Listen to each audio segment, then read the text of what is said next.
Tento prvý hokejový klub na Kysuciach má výborné podmienky v MM Aréne, ktorá výrazným spôsobom prispela k rozvoju športových možností v našom meste.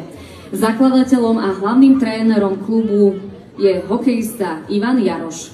Mladí hokejisti z Krásna i okolia si vybrali názov Strelci a v marci tohto roku si pripísali veľký úspech v slovensko-českom turnaji o pohár primátora Jozefa Grapu. Kysuckí strelci pracujú pod vedením pána Ivana Jaroša a pána Juraja Housa.